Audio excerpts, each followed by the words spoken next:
You know, when I was up James T. Vaughn prison, I was this lieutenant there, and he oversaw the hearings, disciplinary hearings. And he was pretty fair. So one day I asked him, I said, why are you so fair in a system that's uh, hell bent on being unfair towards those that are held within the system? And he told me about a story when he was a police officer, and he arrested this guy for drugs or something like that, warrant, bench warrant, something. Next day, went to the school as they had an event at the school for the police, and there was a little kid looking at him. They kept looking at him, and he didn't understand why. So he walked over to the little boy. Hey, what's wrong with you? How you doing, young man? The young man snapped at him. And he said, what's going on? He said, you arrested my father last night.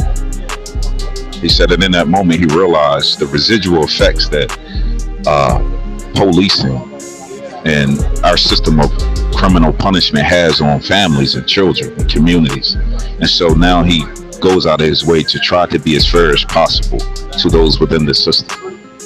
It's just an example of individuals who end up in a life of crime being victims first before they're violators.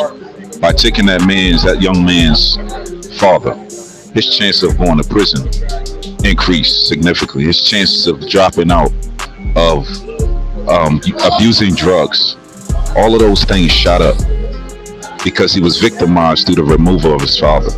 That same thing happened to me.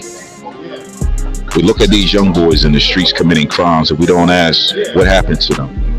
We ask what's wrong with them. They were victims before they were violators, but because they don't fit the profile of a victim in America, they're just looked at as monsters. I'm seeing these young boys come in with fresh murder charges. They got bullet holes in them. They have stab wounds. They've been assaulted. Their mothers was on drugs, or their fathers was incarcerated, or whatever the case may be. Victimized violators. And so that's the part of this story that we do not acknowledge.